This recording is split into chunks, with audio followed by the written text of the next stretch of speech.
The career of Frank William Abagnale Jr. didn't begin with a master plan. It began with a broken heart and a desperate need to survive. In 1964, at just 16 years old, Frank fled a crumbling home in Bronxville, New York, following the traumatic divorce of his parents.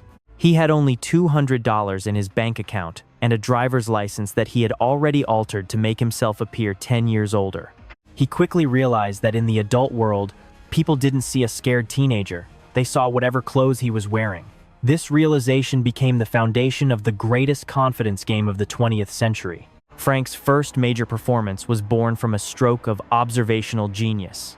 He noticed that airline pilots were treated like royalty. They stayed in the finest hotels, cashed checks with zero scrutiny, and moved through the world with an aura of absolute authority. To join this elite class, Frank didn't go to flight school. He went to the Yellow Pages. He called Pan American World Airways, claiming to be a pilot who had lost his uniform at a hotel. Within hours, he walked into a tailor's shop and walked out in a crisp, tailored Pan Am uniform, complete with the wings of a co-pilot. The uniform was a magic cloak. As co-pilot Robert Conrad, Frank discovered the deadheading system, a practice where pilots could hitch free rides on other airlines to get to their next assignment. Between the ages of 16 and 18, Frank deadheaded on over 250 flights, crisscrossing the globe across 26 countries. He logged over 1 million miles in the air, often sitting in the jump seat of the cockpit, chatting with real captains about flight specs and weather patterns. His knowledge came from a Pan Am pilot's manual he had surreptitiously studied, combined with a natural, silver-tongued ability to mirror the jargon of the industry. But the sky wasn't just a way to travel. It was a way to fund a lifestyle of luxury. Frank became a master of check, kiting the art of writing checks for more money than was in his account. Using the Pan Am logo and high-quality printing techniques he learned by studying industrial presses, he created his own payroll checks. Because he looked like a trusted pilot, banks around the world cashed his forged documents without hesitation. By the time the checks bounced weeks later, Frank was already thousands of miles away in another city, under another alias, dining on steak and lobster on Pan Am's unintentional tab. The sky's the limit phase of Frank's life was an adrenaline-fueled blur of high-stakes theater. He was a boy living a man's dream, fueled by the terrifying thrill of being discovered. He knew that one wrong answer about a hydraulic system or a sharp-eyed gate agent could end the charade. Yet, the more he succeeded, the bolder he became. He wasn't just running from the law. He was running toward a version of himself that was powerful, respected, and untouchable. As 1966 approached, the FBI began to notice a pattern of high-value forged checks linked to a Pan Am pilot who seemed to be everywhere and nowhere at once. The Skyway Man was becoming a legend in the halls of federal investigation, but Frank Abagnale Jr. was already bored with the cockpit. He realized that if a uniform could make him a pilot, it could make him anything. The sky was no longer the limit. It was just the beginning of a transformation that would take him from the clouds to the operating room. As the FBI began to tighten its surveillance on airports, Frank Abagnale Jr. realized that the Skywayman persona was becoming too hot to handle. He needed to disappear, but Frank didn't do quiet. He didn't hide in a basement. He hid in plain sight by changing his skin. If the world was a stage, Frank decided it was time for a change in costume. He retired his pilot's wings and moved to Georgia, where a chance encounter with a neighbor, a real doctor, inspired his next, and perhaps most dangerous, transformation. Dr. Frank Williams, resident supervisor of pediatrics.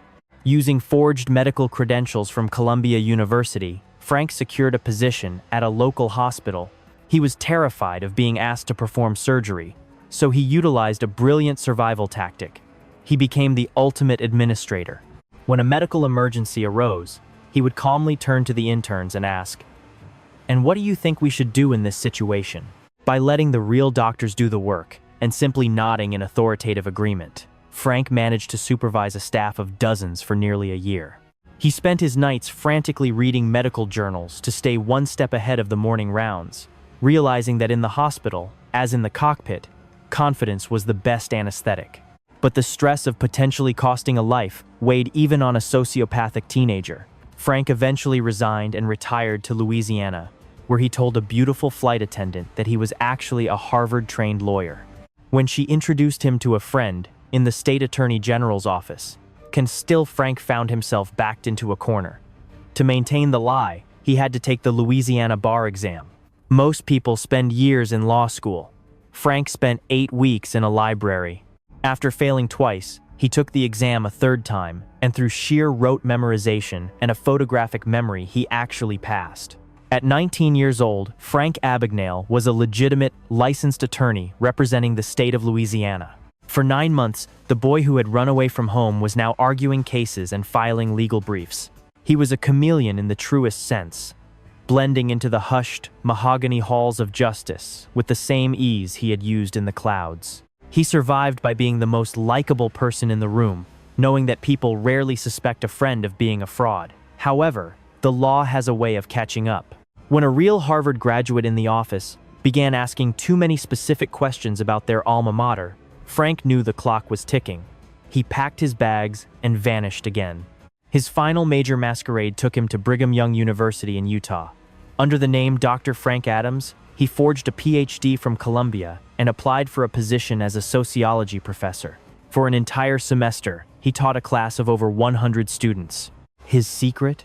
He would read the assigned chapter of the textbook the night before the lecture and stay exactly 1 chapter ahead of his students. He was charismatic, well-liked, and according to his student evaluations, one of the best professors on campus.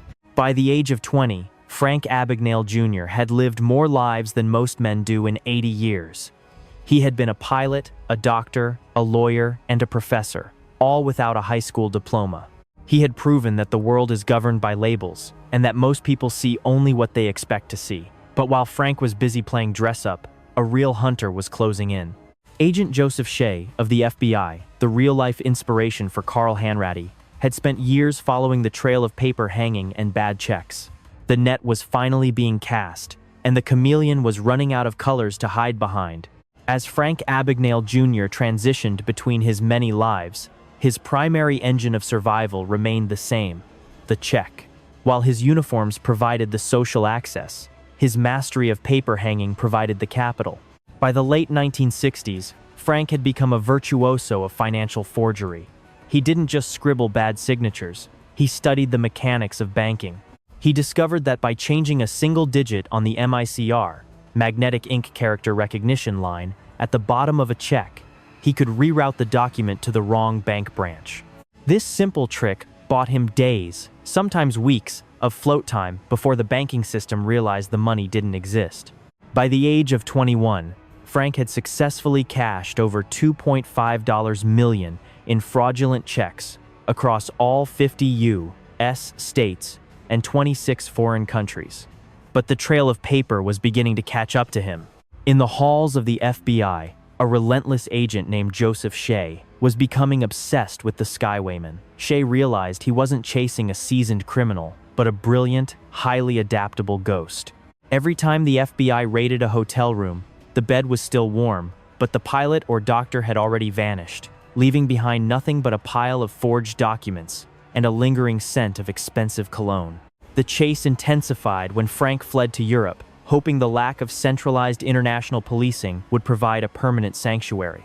He lived a life of opulence in Montpellier, France, and Malmö, Sweden, continuing his spree of high-end forgeries. However, the world was shrinking. The FBI had alerted Interpol, and Frank's face was now on posters in police stations from London to Tokyo. The chameleon was finally running out of places to hide. His youthful arrogance had led him to believe he was smarter than the system, but the system had thousands of eyes, and it only needed to see him once. The end of the road came in 1,969 inches, a small grocery store in Montpellier, France. A flight attendant who had briefly dated Frank recognized his face from a wanted poster and alerted the local authorities. As Frank walked out of the store with a bag of groceries, he found himself surrounded by 24 French police officers with their guns drawn. The legendary great impostor didn't resist. He simply put down his bag, raised his hands, and smiled. The 5-year adrenaline rush was over.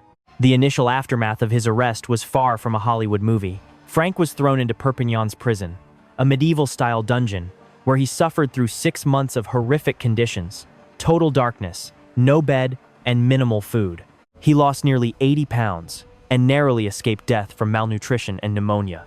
After his stint in France, he was extradited to Sweden, where the prison conditions were more humane, but the legal pressure remained absolute. Finally, in 1971, he was sent back to the United States to face a mountain of federal charges. The paper trail had led him to a dead end of iron bars and concrete walls. Frank Abagnale Jr. was sentenced to 12 years in a federal penitentiary in Petersburg, Virginia. The boy who had flown across the Atlantic in a cockpit was now confined to a 6 by 9-foot cell. Most people thought this was the final chapter, the story of a brilliant waste of talent. But Frank still had one more impersonation to perform. He had to convince the FBI that he was more valuable to them as a free man than as a prisoner. The transition from a life of 5-star hotels to a federal cell in Petersburg, Virginia, was a brutal wake-up call for the 23-year-old Abagnale. The skywayman was no longer dining with captains. He was wearing a denim jumpsuit and eating lukewarm slop. However, even behind bars, Frank's mind didn't stop working. He didn't just see walls, he saw systems. Before his final sentencing, he managed one last, legendary escape that embarrassed the Federal Bureau of Prisons. While being transported, Frank convinced his guards that he was actually an undercover prison inspector, posing as an inmate to report on guard brutality. Using a business card he'd previously swiped and a series of confidential phone calls he tricked a friend into making, he walked right out the front door of a detention center. He spent a few weeks on the run, even making it as far as Canada, before the FBI caught him once more. This time, they didn't just lock him up.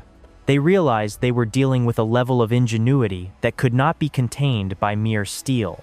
In 1974, after serving less than 5 years of his 12-year sentence, Frank received a visitor who would change his life. Special Agent Joseph Shea. The FBI was drowning in a new wave of sophisticated white-collar crime. Forgers were getting better, and the Bureau was struggling to keep up. Shea made Frank an unprecedented offer.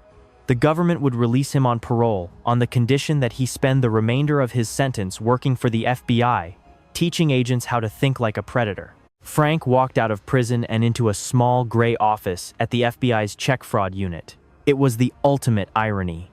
The man who had cost banks millions was now the one showing the government where the holes were. He began by analyzing forged documents, pointing out subtle errors in ink density, paper grain, and font alignment that even the best labs had missed. He taught agents about the psychology of the con, how a smile and a confident stance were often more effective than a high-quality fake ID. The transition wasn't easy. Frank had to live under strict supervision, and for the first time in his life, he had to survive on a meager government salary instead of cashing $50,000 checks. He struggled with the boredom of a legitimate life. However, he soon discovered a new kind of high, the adrenaline of the hunt, but from the side of the law. He realized that catching a crook was just as intellectually stimulating as being one, and for the first time, he felt a sense of pride that didn't involve a lie. This golden opportunity was the birth of Abagnale and Associates. While still working with the FBI, Frank began to consult for the very banks he had once robbed. He showed them how to design checks that were nearly impossible to alter, creating the super check, which is still used by thousands of companies today. He had successfully performed his greatest impersonation yet. He had turned himself into an honest man. The great impostor was gone, replaced by a man who would spend the next 50 years ensuring that no 16-year-old kid could ever do what he did again. By the late 1970s, Frank Abagnale Jr. had officially completed his parole, but he didn't return to the world of shadows. Instead, he stayed exactly where the FBI needed him. He realized that while he had been a master at taking money, he was even better at protecting it. He founded Abagnale and Associates, a consultancy firm that would eventually become the gold standard for financial security. The man who once forged Pan Am payroll checks on a stolen printing press was now designing the security features for the world's most secure documents. Frank's contributions to modern banking are invisible but omnipresent. He helped develop the high-security check, incorporating features like chemically sensitive paper, microprinting, and heat-sensitive ink that disappears when touched. He didn't just stop at paper. As the world moved into the digital age, Frank evolved into an expert on cybersecurity and identity theft. He became a regular lecturer at the FBI Academy at Quantico, training generations of special agents on how to spot the social engineer, the modern version of the con artist who uses a keyboard instead of a pilot's uniform. In 1980, Frank published his memoir, Catch Me If You Can. The book became a global sensation, but it was the 2002 film adaptation by Steven Spielberg, starring Leonardo DiCaprio, that turned Frank into a folk hero. The movie captured the glamorous, jet-setting thrill of his youth, but Frank is often quick to remind his audiences that the reality was much lonelier and more frightening than the silver screen suggests. He often speaks of the void he felt as a teenager, running from a broken home and living a life where he couldn't tell anyone his real name. In recent years, Frank's story has faced a new kind of scrutiny. Investigative journalists have pointed out that many of his more theatrical claims, like the extent of his medical and legal careers, may have been exaggerated or are difficult to verify in public records. Yet, in many ways, this controversy only adds to the enigma of the great impostor.